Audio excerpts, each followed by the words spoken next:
मैं सोचता हूँ मेरा जीवन तो शायद ईश्वर ने इसी के लिए बनाया होगा जो मैं चल रहा हूँ। अपने माता पिता को जिस रूप में देखा, स्वावलंबी उन्होंने बनने की प्रेरणा दी।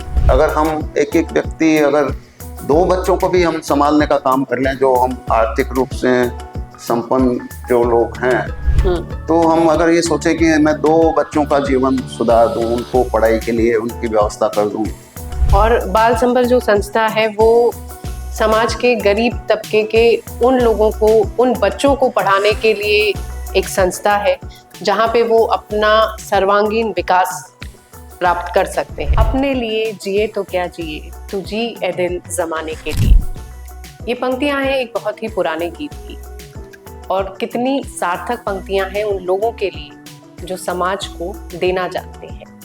और आज ऐसे ही एक व्यक्तित्व से सिंपली बातों में हम आपको मिलवाने जा रहे हैं पंचशील जैन, जो सफल व्यवसायी रहे हैं और जिन्होंने बचपन में अपने माता पिता को स्वावलंबी रूप में देखा, अपने परिवार के कठिन दिनों में झाड़ू बनाने का काम किया, कागज के लिफाफे बनाने का काम किया, जिससे उनका परिवार चल सके और वो अपनी पढ़ाई का खर्चा भी उठा सके। तो ऐसे पंचशील जैन जो धुन के धनी हैं और समाज में बहुत ही बेहतरीन भूमिका निभा रहे हैं। तो आपका स्वागत करती हूँ पंचशील जैन जी, सिंपली बातों के इस पहले एपिसोड में। बचपन में आपने अपने माता पिता को जिस रूप में देखा, स्वावलंबी उन्होंने बनने की प्रेरणा दी, और ऐसी कौन सी बचपन की बातें हैं जो आपको आज भी याद आती हैं और आज भी प्रेरित करती हैं? देखिए, बचपन तो हमारा गांव में गुजरा, और जब छोटे थे स्टार्टिंग में जब पढ़ाई की तो बाल मंदिर में हमने पढ़ाई की जो पिताजी ने बनाई थी। पिताजी समाज सेवा में रहे और उससे पहले उन्होंने स्वतंत्रता संग्राम में भी भाग लिया, और उसके बाद में उन्होंने आज़ादी के बाद में उन्होंने पूरा जीवन अपना समाज सेवा को समर्पित कर दिया। तो पिताजी ने वहाँ कई स्कूलें बनाई, हरिजन बस्ती बनाई और बाल मंदिर बनाया, बालिका विद्यालय भी बनाया। हालांकि उस टाइम में लड़कियां घर से बाहर नहीं निकलती थी और एक बहुत चैलेंजिंग था कि आप बालिकाओं के लिए आप विद्यालय बनाना चाह रहे हो, लेकिन पिताजी जो सोच लेते थे वो करते थे। तो पिताजी ने कभी व्यापार नहीं किया, तो परिवार में आर्थिक कठिनाई तो रहती थी, लेकिन हमको इस बात का गर्व हमेशा रहता था कि हम मोहनलाल जी जैन के बेटे हैं, और जिनका शहर में खूब अच्छा नाम था क्योंकि उन्होंने अनेक कार्य किए। तो इस बात का गर्व रहता था हमको। और एक संस्था, एक स्कूल पिताजी ने बनाई, बापा सेवा सदन, जिसमें अधिकतर दलित समाज के बच्चे पढ़ते थे और 1 पैसा भी फीस नहीं थी, और ये शहर के थोड़े से बाहर में थी। और जो राजस्थान में मिट्टी के टीले होते हैं, करीब करीब वो मिट्टी के टीले थे, और वहाँ पे उन्होंने एक छोटे रूप में शुरुआत की थी बापा सेवा सदन। आगे जाके बहुत बड़ी संस्था बनी। तो उसमें पिताजी ने कुछ पौधे लगाए थे स्कूल के अंदर, और आप जानते हैं कि राजस्थान में बहुत तूफान चलते हैं, आंधियाँ चलती है जी। तो पिताजी ने बागवान को बुलाया कि बागवान जी, इन पौधों के एक एक छड़ी लगा दीजिए, नहीं तो ये तूफान में पौधे उखड़ जाएंगे जी। तो बागवान जी आए तो पिताजी को उन्होंने कहा, नहीं बाबूजी, अगर इन पौधों के अगर हम सहारा लगा देंगे तो उनकी जड़ें कमजोर रह जाएंगी। बहुत सुंदर बात। और इनको हवा के जितने थपेड़े लगेंगे उतनी इनकी जड़ें मजबूत होगी। तो पिताजी को वो बात बहुत अच्छी लगी। वो घर आए और हम सबको इकट्ठा किया। हम 8 भाई बहन थे। तो पिताजी ने कहा कि देखो, अब मैं आपका सहारा नहीं बनूंगा और आपको अपना काम खुद ही करना, तो आप सोचो कैसे करोगे। तो हमने कई काम किए जो वहाँ पे संभव हो सकते थे। अखबार की जो पुरानी रद्दी हम लेके आते थे और उसके लिफाफे बनाते थे। उस टाइम में प्लास्टिक नहीं चलता था, और जो सामान जो होता है जो उन लिफाफों में दिया जाता था, तो हम बनाते थे, फिर दुकानदार को बेच के आते थे और उसमें थोड़े पैसे बच जाते थे। और उस टाइम में ज़्यादा पैसे की ज़रूरत भी नहीं होती थी, मेरी सिर्फ 2 रुपया फीस थी स्कूल में। तो इस तरह से चलता रहा, कई काम किए, जरूरतें पूरी हो जाती। हमारे पिताजी के एक परिचित झाड़ू भी मंगाते थे आसाम से। तो उन्होंने कहा आप ये भी उनको सेल करने का भी हमने कई सारे काम किए, तो चलता रहा। और इससे एक ये हुआ कि हमको एक ये प्रेरणा मिल गई कि हम कैसे आगे बढ़ सकते हैं और कैसे व्यापार भी की भी एक छोटी वो एक जानकारी मिल गई थी। तो इस तरह से हमारा बचपन निकला। और स्कूल की शिक्षा और कॉलेज की शिक्षा जब आपकी पूरी हुई तो आप एक व्यापार के क्षेत्र में कैसे आए? क्योंकि आपका बैकग्राउंड जो आपका पारिवारिक परिवेश रहा वो समाज सेवा का रहा, पिताजी ने भी व्यापार नहीं किया, लेकिन व्यापारिक सोच आपके जहन में कैसे घर कर गई? देखिए, एक घटना हुई वहाँ पे हर होली को सरदार शहर में जो प्रमुख लोग हैं उनको एक उपाधि देते हैं, मजाक के रूप में ही देते हैं। और हमेशा पिताजी को अच्छी उपाधि दिया करते थे। तो वहाँ पे पूरी एक लिस्ट बनती थी एक होली के टाइम में, और होली काफ़ी अच्छे तरह से गांव में मनाई जाती थी, महीना भर कार्यक्रम चलते थे।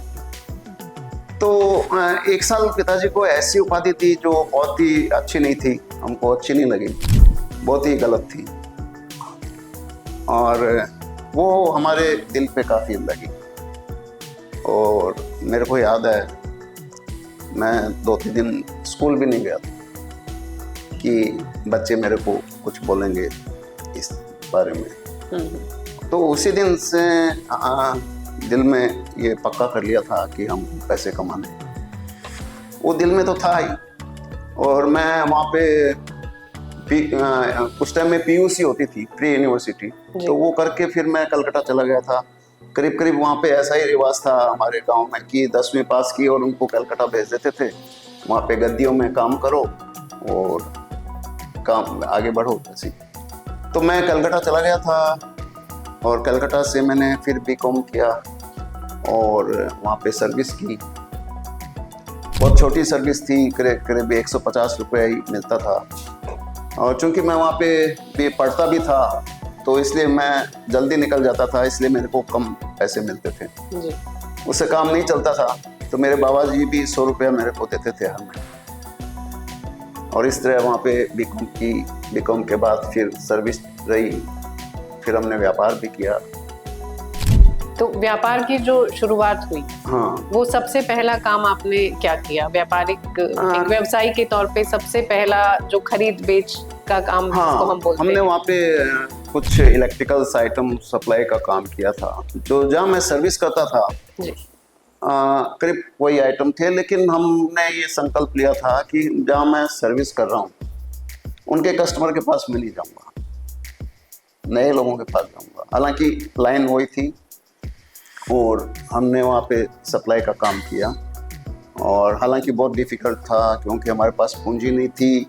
पिताजी का नाम वैसे बहुत अच्छा था, लोग बहुत इज्जत से देखते थे, लेकिन आर्थिक रूप से उनकी वो पहचान नहीं थी, इसलिए हमको जल्दी से लोग आर्थिक रूप से उतना सपोर्ट नहीं मिला और काफ़ी स्ट्रगल रहती थी। ऑर्डर मिल जाते थे, हम माल नहीं दे पाते थे, ऐसे चलता रहा और चलते चलते रास्ते बनते रहे जी। और वहाँ हमने करीब अच्छा बिजनेस एक स्टार्ट कर दिया था। और पूरा आपने बहुत सारे संघर्षों के साथ, बहुत सारी उतार चढ़ाव के बाद में जो सफल व्यवसायी का एक जीवन जिया, उसके बाद आपने ऐसा क्या आपके जीवन में एक विचार आया कि ईश्वर ने जो जीवन दिया है वो किसी न किसी उद्देश्य के लिए दिया है? तो 50वें वर्ष में आपने अपने व्यापार से रिटायरमेंट लेने की ठान ली। तो क्या इतना सरल और सहज था ये आपका निर्णय, या आसान था ये निर्णय? देखिए, व्यापार चूंकि पिताजी ने कभी किया नहीं जी, और पारंपरिक रूप से हमको वो व्यापार का था ही नहीं, लेकिन करना था। मैं आपको बताना चाह रहा हूँ कि कलकत्ता से मैं 92 में जयपुर आ गया था। कलकत्ता में कुछ यहाँ के मुख्यमंत्री उस टाइम में भैरव सिंह जी थे, कलकत्ता आए थे। उसमें रिको के, RFC के सभी ऑफिसर थे और उन्होंने एक कैंप लगाया था और वो चाहते थे कि कलकत्ता से कुछ व्यापारी वहाँ बिजनेस स्टार्ट करें। तो उसमें मैंने अटेंड किया था और एक बुक किया था कि मैं भी कर सकता हूँ। और कलकत्ता में संघर्षपूर्ण बिजनेस करते थे, लेकिन उतना वो नहीं था। तो एक आइटम ऐसा था जो इंडिया में मिलता नहीं था, और इंडिया में उसकी टेक्नोलॉजी भी नहीं थी और उसकी बहुत डिमांड थी। तो हमने सोचा वो आइटम क्यों नहीं हम बनाएं, जब वो मिल ही नहीं रहा, इतनी डिमांड है, पैसे देने से भी नहीं मिल रहा। तो वो था डायमंड टूल्स, जो स्टोन कटिंग में काम आता है, मार्बल, ग्रेनाइट। और राजस्थान में आप देखिए हर जिले में मार्बल, ग्रेनाइट है। तो हमने सोचा कि वो बनाते हैं। हालांकि इसमें ये रास्ता भी बहुत कठिन था, क्योंकि उसकी टेक्नोलॉजी थी नहीं, न गवर्नमेंट के पास थी न किसी और के पास थी। और 92 में न गूगल था न कोई कंप्यूटर था, और कहीं से जानकारी मिलने की जगह नहीं थी, लेकिन एक जिद थी कि बनाना है। और 92 में मैं आया, और यहाँ पे भी काफ़ी स्ट्रगल रही, क्योंकि RFC ने हमारा लोन सैंक्शन नहीं किया। छोटा सा लोन था। सीतापुरा इंडस्ट्रियल एरिया उस टाइम में बनी नहीं थी, पूरी बनी नहीं थी, पूरा खेत की तरह थे। शायद पहली इंडस्ट्री है हमारी जो सीतापुरा में बिजनेस जो प्रोडक्शन स्टार्ट करती है, पहली इंडस्ट्री थी। तो लकीली हम इसमें स्ट्रगल करते करते सफल हुए। और क्योंकि हम RFC ने लोन इसलिए नहीं दिया कि टेक्निकल अप्रूवल नहीं मिला कि ये किस तरह से बनेगा, क्योंकि न हम उनको ठीक से बता पा रहे थे न वो, तो इसलिए वो नहीं मिला था। लेकिन जब हमने बना लिया, जब हम उसमें सफल हो गए, तो फिर RFC ने भी हमको सपोर्ट किया, और फिर हम इसको धीरे धीरे बढ़ाते गए। और मैं अपने आप को लकी मानता हूँ कि एक ऐसा आइटम हमने चुना। हालांकि बहुत ही उसमें काफ़ी स्ट्रगल थी, मतलब चैलेंजिंग था वो आइटम, लेकिन सफल हो गए। तो चूंकि उसकी बहुत डिमांड थी, और धीरे धीरे हम इसको आगे बढ़ाते रहे, और इसमें अच्छा नाम भी मिला मेरे को, नेशनल अवार्ड भी मिला, जो केंद्र में प्रधानमंत्री जी ने सम्मानित किया, तो अच्छा लगा। और आज इस लाइन के जितने भी लोग हैं, जो सभी मेरे को जानते हैं, और केवल इंडिया में नहीं, जर्मनी में भी और चाइना में भी। चाइना बाद में आया पिक्चर में, 92 में नहीं था। तो एक अच्छा व्यवसाय करने का मौका मिला। ये हम तो क्यों जीवन के उस सर्वोच्च पायदान पे पहुंचकर ये निर्णय लिया कि अब व्यापार नहीं करना, अब समाज सेवा करनी? देखिए, कुछ फाइनेंशियल ऐसा डर नहीं लगा आपको कि भविष्य क्या रहेगा? ये एक था सोच कि काफ़ी, क्योंकि फैमिली के सब लोग भी ये कहते थे, क्योंकि मैंने पारिवारिक जो जिम्मेदारियां वो पूरी कर ली थी। मेरे दो बेटियां हैं, दोनों ने अच्छी पढ़ाई की, उनकी शादी हो गई। वो दोनों ही, इन्होंने मास्टर डिग्री अमेरिका से की, बैचलर इन्होंने यहाँ से की, फिर वो अमेरिका चली गई थी, उनकी अच्छी सर्विस लग गई थी, और पारिवारिक जिम्मेदारियां पूरी थी। लेकिन एक घटना मैं आपको बताना चाह रहा हूँ, क्योंकि देखिए सोशल वर्क तो पिताजी के कारण हमारे दिल में था ही। एक मैं आपको घटना बताना चाह रहा हूँ कि हम लोग गए थे बाबा आमटे के उधर नागपुर, उनके आश्रम में, और हमने साधना ताई को सम्मानित किया था। पिताजी ने एक अवार्ड ऐसा बनाया था कि जो महिलाएं अपने पति के सार्वजनिक कामों में साथ मिलके, कंधे से कंधा मिला के जो काम कर रही हैं, तो इनमें पुरुषों का तो नाम हो जाता है, सब जानते हैं, लेकिन महिलाओं का जो पीछे जो सपोर्ट रहता है उसके बारे में बहुत लोग नहीं जानते हैं। तो साधना ताई का वैसा ही था, और ये इन्होंने ये कस्तूरबा गांधी सेवा पुरस्कार के नाम से रखा, क्योंकि कस्तूरबा के संघर्ष भी कम नहीं है महात्मा गांधी के साथ। और साधना ताई से हमारा वहाँ मिलना हुआ, और उनकी कहानी सुनी, बहुत ही अच्छा लगा। और बाबा आमटे जी ने बहुत ही हमको मतलब सम्मान क्या, हमको आशीर्वाद दिया, वो दिन मैं कभी भूल नहीं सकता। तो काफ़ी देर हम बैठे थे, पिताजी भी थे, और बाबा आमटे के साथ हमने करीब 1 घंटा बात की। हालांकि वो बीमार थे और सो के रहते थे, बैठ नहीं सकते थे, उनके कुछ प्रॉब्लम। तो बाबा आमटे ने कहा कि ये मोहन जी इतना काम कर रहे हैं, इनके बाद क्या?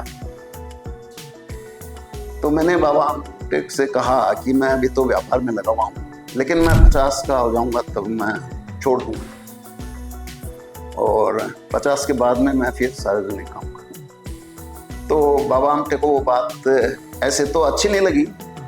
उन्होंने कहा कि नहीं, जो काम करना है तो कल से करो, तुम 50 के हो गए तब पता नहीं क्या होगा, अगर दिन में है तो कल से शुरू कर दो।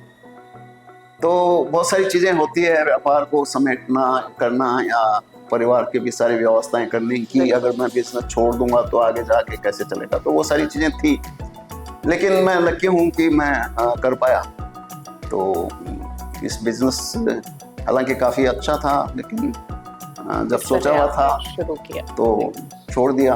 और छोड़ने के साथ साथ में मैंने बाल संबल के लिए जगह खरीद ली थी, और हमारी ट्रस्ट बनाई थी, एक पिताजी ने बनाई थी, वो भागीरथी सेवा प्रन्यास। मैं माँ के बारे में आपको कुछ नहीं बताया, तो बचपन में जो माँ का जो संघर्ष रहा वो भी काफ़ी मतलब महत्वपूर्ण है। और माँ हमेशा पिताजी के साथ रही, पिताजी के जो भी संघर्ष रहे। और माँ बहुत धनाढ्य परिवार से थी, और वो अपने गहने एक एक करके पिताजी को देती रही। पिताजी को समाज सेवा में जब भी जरूरत पड़ती थी, या घर के खर्चों में जब भी जरूरत पड़ती थी, वो बहुत ही उदार दिल की थी। और मतलब उन्होंने काफ़ी वो भी सहे। वो आप देखिए, वहाँ की नगर परिषद में एक अकेली महिला वहाँ की मेंबर बनी, जबकि वहाँ महिलाएं जाती नहीं थी। उन समाज में काफ़ी चर्चा होती थी, देखो वो पुरुषों के साथ बैठती है, करती है। पर्दा प्रथा उन्होंने ख़त्म की। वो भी सिलाई का काम करती थी और उससे काम चलाते थे। तो हम लोगों को संभालने के साथ साथ भी वो काफ़ी काम करती थी। उनकी एक बार ये यहाँ के बहुत ही सर्वोदय कार्यकर्ता थे, वो सरदार सर आए थे, और वो संपत्ति दान का अभियान चला रहे थे। आपको ये बात बतानी जरूरी है जी। तो उन्होंने वहाँ पे सरदार सर आए थे, और उन्होंने कहा कि आप बताइए कौन क्या क्या संपत्ति दान कर सकता है, कर रहे हैं। तो पिताजी ने माँ को इशारा किया कि तू कुछ कर। तो माँ के पास वो लास्ट वो थी चूड़ी सोने की, और आप सोचिए कि माँ ने वो निकाल के दे दी, और उन्होंने उसको नीलाम किया। मैं नाम भूल रहा हूँ उनका, सर्वोदय कार्यकर्ता काफ़ी बड़े थे, उन्होंने वो नीलाम की वहाँ पे। तो आप इस अंदाज लगा सकते। तो ऐसे ही केवल पिताजी नहीं, माँ का भी प्रेरणा रही आपके जीवन में। बिल्कुल। और बाल संबल जो संस्था है वो समाज के गरीब तबके के उन लोगों को, उन बच्चों को पढ़ाने के लिए एक संस्था है, जहाँ पे वो अपना सर्वांगीण विकास प्राप्त कर सकते हैं। इसकी शुरुआत आपने कितने बच्चों के साथ की, और आज वर्तमान में कितने बच्चे आपके साथ बाल संबल में रह रहे हैं? इसकी शुरुआत जब दिल में था कि 50 साल में मेरे को छोड़ना है, उनके साथ मैंने संकल्प लिया था बाबा आमटे के साथ, तो वो उसको छोड़ना भी नहीं था। तो मैंने जगह खरीद ली थी, मैं काफ़ी ढूंढता रहा जी। फिर एक जगह मिली, तो हमने वो जगह ट्रस्ट में खरीद ली थी, और करीब 20 बीघा। और पूरी प्लानिंग थी कि हम इस तरह से जो बच्चे, हमारा ये मानना है कि हर बच्चे में टैलेंट होता है, चाहे वो जिस भी परिस्थिति में वो जन्मा हो, चाहे कठिन परिस्थिति हो, गरीब हो, कच्ची बस्ती में हो, लेकिन हर बच्चे में कुछ ना कुछ टैलेंट मिलेगा, ये हमारा मानना है। और उन बच्चों को मौका नहीं मिलता, इसलिए वो आगे बढ़ नहीं पाते हैं, या फिर गलत लाइन में चले जाते हैं। तो हमारा ये मानना था कि इन बच्चों को क्यों नहीं मौका दिया जाए, और उसके लिए सारी व्यवस्थाएं की जाए। तो हमने जगह बड़ी खरीदी, करीब 15 एकड़ ज़मीन हमने खरीदी, और वहाँ पे हमने बच्चों की पढ़ाई की भी व्यवस्था की। हालांकि शुरुआत में 7 ही बच्चे थे, और हमने शुरुआत में ली थी, वो हमको प्राइमरी स्कूल बनी थी, 5वीं तक की बनी थी, फिर धीरे धीरे अभी 10वीं तक हो गई, पहले 8वीं 10वीं। तो इससे 7 बच्चों से हमने शुरुआत की थी 2010 में। 2008 में मेरे 50 साल हो गए थे, और 2008 से कंस्ट्रक्शन का कुछ, वहाँ पूरा जंगल है, पूरा पहाड़ों के बीच में है, बहुत ही सुंदर जगह है बाल संबल, पूरी हरियाली है चारों तरफ। तो 2008 में कुछ कंस्ट्रक्शन का काम चालू कर दिया था, कुछ 2-3 कमरे बने थे, तो 7 बच्चों से 2010 में शुरुआत कर दी थी। उस कार्यक्रम में श्रद्धेय नारायणदास जी को मैं याद करता हूँ। नारायणदास जी महाराज जयपुर में काफ़ी अच्छे उनको मानते हैं, और ऐसे संत मैंने भी बहुत कम देखे हैं। तो उनका पधारना हुआ, उनका आशीर्वाद मिला, उस टाइम में सचिन पायलट जी वहाँ के सांसद थे, उनका भी आना हुआ। वहाँ के जो एमएलए थे, विधायक थे, रामचंद्र जी सरादना, उनका भी पधारना हुआ। और इस तरह से एक अच्छा कार्यक्रम शुरुआत हुई। पिताजी तो उसमें थे ही, बिल्कुल। तो अच्छा शुरुआत हुआ। उसमें मैं आपको एक घटना बताना चाह रहा हूँ। नारायण दास जी को पिताजी माला पहना रहे थे उनके स्वागत में। नारायण दास जी ने उनका हाथ पकड़ लिया। नारायण दास जी महाराज भी बहुत अच्छे संत हैं, मैं ऐसे संत बहुत कम मिलेंगे। तो पिताजी का हाथ पकड़ लिया और पिताजी को माला पहना। पिताजी ने कहा नहीं, हम आपको स्वागत करेंगे। तो नारायण दास जी ने कहा कि नहीं, यहाँ काम किसको करना है? तो पिताजी ने कहा काम हमको करना है, तो आप माला पहना। तो मैं मानता हूँ ये उनका आशीर्वाद था जी, और उसी से संस्था आगे से आगे बढ़ती रही। बिल्कुल। आपका ये मानना है कि समाज में अगर कुछ बुराई व्याप्त है या कुछ कमी है तो उसे हमें किसी सरकार को कोसने के बजाय हमें अपने हिस्से का काम कर लेना चाहिए, जिससे वो बुराई करने में हम अपने हिस्से का दिया जला सकें, अपने हिस्से की रोशनी कर सकें। तो बाल संबल संस्था जो है वो इसी विचार से प्रेरित है और इसी विचार को ध्यान में रखते हुए कार्य भी करती है। वहाँ के जो बच्चे हैं वो विभिन्न क्षेत्रों में सक्रिय भी हैं, जैसे खेल की बात हो गई या पढ़ाई में भी आगे रहते हैं। तो कुछ ऐसे उदाहरण आप देना चाहेंगे जो विभिन्न क्षेत्रों में बच्चों को आगे बढ़ने के लिए प्रेरित भी कर रहे हैं और बच्चे आगे भी बढ़े?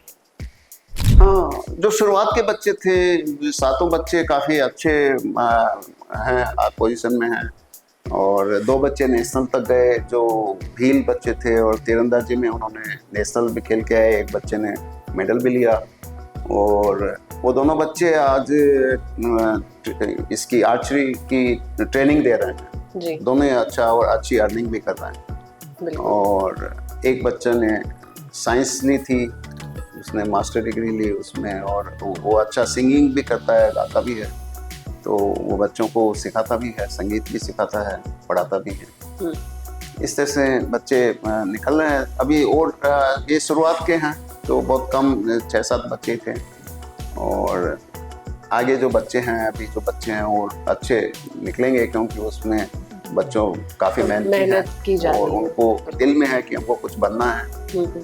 काफ़ी टैलेंटेड बच्चे हैं और अच्छा लगता है। अभी सांस्कृतिक कार्यक्रम हुआ था अभी पिछले महीने ही जी, तो सभी ने बहुत सराहा। बहुत अच्छा डांस करते हैं, बहुत अच्छा गाते हैं, कला बांसुरी बजाते हैं, हारमोनियम कला बजाते हैं, संस्कृति में तबले भी बजाते हैं। अग्रणी। हाँ, और साथ साथ में हाथ का काम भी उनको हम सिखाते हैं। उनको वो ट्रेनिंग भी देते हैं, सिलाई भी सीखते हैं, कारपेंट्री भी सीखते हैं। बड़े हो जाते हैं तो गाड़ी चलाना भी हम उनको सिखाते हैं जी। और भी सारी ट्रेनिंग देते हैं, कंप्यूटर भी सिखाते हैं। सारी चीज़ें हम उनके लिए वहाँ पे व्यवस्था की है, जिससे आगे चलकर वो अपने लिए कुछ भी कार्य चुन सके, चाहे तो कंप्यूटर का चुन सके या अगर गाड़ी चलाते हैं तो ड्राइवर। वहाँ से जो बच्चे निकलेंगे उनको ये सोचना नहीं पड़ेगा कि मैं क्या जीवन में क्या करना। हम उस पर पूरा ध्यान दे रहे हैं। बिल्कुल। और जब आपका व्यापार चल रहा था या उसके भी बाद में आपने बहुत सारी विदेश यात्राएं की हैं, लगभग 15 देशों की आपने यात्राएं की हैं। और आपने एक छात्र के रूप में, मतलब आप हमेशा कुछ ना कुछ सीख कर आए हैं वहाँ से। तो कुछ ऐसी ऑब्जर्वेशन, कुछ ऐसी लर्निंग्स, ऐसी सीखें जो आप हमें बताना चाहें कि किस देश से आपने क्या सीखा, वो हमारे साथ साझा करें। देखिए, मैं काफ़ी जगह जाना हुआ और बिजनेस के टाइम में भी मेरे को चाइना ने मेरे को इनवाइट किया था और सारा खर्चा उन्होंने उठाया, केवल मेरे को आने जाने की टिकट की लगी। ऐसे भी जर्मनी में एक कंपनी है डॉक्टर फ्री, जो हमारे डायमंड टूल्स की जो पेरेंटल मतलब है, जो जहाँ से ये शुरुआत हुई इसकी, उन्होंने भी हमको इनवाइट किया था अपने खर्चे पे। और उसके अलावा जब बेटियां विदेश चली गई तो कई देशों में जाना हुआ। वहाँ बहुत कुछ सीखने का है कि हमारे अगर देश से हम वहाँ पे काफ़ी कुछ सीख सकते हैं। वहाँ सिस्टम कैसे काम करता है, सारी चीज़ें सिस्टम से चलती है, किसी को कोई दिक्कत नहीं है, अपने आप सारे काम करते हैं। और क्लीननेस तो वहाँ है ही, सारे जितने भी रोड्स हैं या मार्केट हैं, सब इतने सिस्टम से चल रहे हैं। आपको मैं बताना चाह रहा हूँ, बड़े जो देशों की बात अगर हम मैं भी करें, अभी मेरा इसी जनवरी में भूटान जाना हुआ जी। छोटा सा देश है, हमारे से लगा हुआ है। मेरे को वहाँ बहुत कुछ सीखने को मिला। हाँ, भूटान को तो हम हैप्पीएस्ट कंट्री हाँ, बोलते हैं। हैप्पीएस्ट कंट्री है, छोटा सा है और लोग इतने अच्छे हैं, अच्छे से बात करते हैं और वहाँ बिल्कुल गंदगी नहीं है। हमारे साथ जो गाइड था, कहीं पे भी उसको किसी बोतल या प्लास्टिक मिल गया तो वो खुद ही उठा के रख लेता है। इतना उनमें वो सेंस है कि हम और कहीं मैंने हॉर्न नहीं सुना 6 दिनों तक। इतनी सभी गाड़ियाँ अपने सिस्टम से चलाते हैं और मैंने सोचा कि हमारे देश के इतने पास में है और वहाँ से देखिए बहुत कुछ सीखने को मिल रहा है। तो अच्छा लगता है बाहर जाते हैं तो, लेकिन जब हम कंपेयर करते हैं तो हम सोचते हैं कि हमको बहुत कुछ अभी सीखना बाकी। बिल्कुल सीखना चाहिए। बाल संबल के लिए और आपके स्वयं के लिए भविष्य की योजनाएं क्या है, या कुछ ऐसी बातें जो आप सिंपली बातें के माध्यम से हमारे दर्शकों तक पहुंचाना चाहें? देखिए, मैं सोचता हूँ मेरा जीवन तो शायद ईश्वर ने इसी के लिए बनाया होगा जो मैं चल रहा हूँ। और हम अपने देश को अगर बहुत अच्छा बना सकते हैं। हमारा देश भारत देश जैसा कोई दूसरा देश नहीं है, इतनी विविधताएं यहाँ पे हैं। हर स्टेट एक अलग विविधता लिए है। बिल्कुल। और अगर हम अपने देश हम कोई भी काम करें तो ये सोच के करें कि इससे हमारे देश का अच्छा होगा या खराब होगा। अगर कोई भी काम करें, अगर केवल इतना सोच लें तो हम शायद गलत काम नहीं करेंगे या कोई ऐसे गलत आदत भी नहीं डालेंगे, सारे काम सही करेंगे। बस केवल हम ये सोच लें कि मैं जो कर रहा हूँ इससे हमारे देश का नाम खराब होगा या अच्छा होगा। और सरकार अपना काम कर रही है, हम सारी चीज़ें सरकार पे छोड़े तो वो भी ठीक नहीं है। हमने बाल संबल में सरकार से कोई ऐड नहीं दी और हमारे सहयोगी हैं जो मेरे साथ व्यापार से जुड़े हुए थे या समाज के हैं, वो चूँकि पिताजी का भी बहुत नाम था और हम पे भी काफ़ी विश्वास करते हैं तो हमको कोई ऐसी दिक्कत भी नहीं आई, चल रहा है। लेकिन हमने सोचा था हम सरकार से कुछ आर्थिक सहयोग लिए बगैर ही हम सारे काम करते हैं और अभी तक करते आ रहे हैं। तो बस यही है कि हम कुछ अच्छा करते रहें और मेनली जो छोटे बच्चे हैं अगर हम एक व्यक्ति अगर 2 बच्चों को भी हम संभालने का काम कर लें, जो हम आर्थिक रूप से संपन्न जो लोग हैं, तो हम अगर ये सोचें कि मैं 2 बच्चों का जीवन सुधार दूं, उनको पढ़ाई के लिए उनकी व्यवस्था कर दूं, तो मेरी समझ में हमारे देश बहुत आगे बढ़ सकता है, अच्छा जा सकता है। बिल्कुल, धन्यवाद। तो इतनी सुंदर सोच कि अगर प्रत्येक सक्षम व्यक्ति ये सोच ले कि हम 2 बच्चों को कम से कम अपने आसपास के 2 बच्चों को पढ़ा दें, लिखा दें और उनको काबिल बना दें, हमारा देश उन्नति के पथ पर आगे बढ़ता रहेगा। इतनी ही सुंदर सोच के जो प्रणेता हैं पंचशील जैन जी, सिंपली बातों के माध्यम से आज आपके समक्ष रूबरू हुए हैं। एक प्रेरणा के पथ पर चल रहे हैं और जीवन में यही सिखा रहे हैं कि अपने हिस्से का दिया जरूर जलाएं, आपके आसपास रोशनी जरूर होगी। इस सुविचार के साथ आपका मैं बहुत धन्यवाद देती हूँ। आपने बुलाया और मौका दिया, आपके इसके लिए बहुत बहुत धन्यवाद। बहुत बहुत धन्यवाद आपका। और अगले एपिसोड के लिए फिर से एक नए व्यक्तित्व के लिए इंतजार कीजिए और बने रहिए अंशु हर्ष के साथ सिंपली बातें में।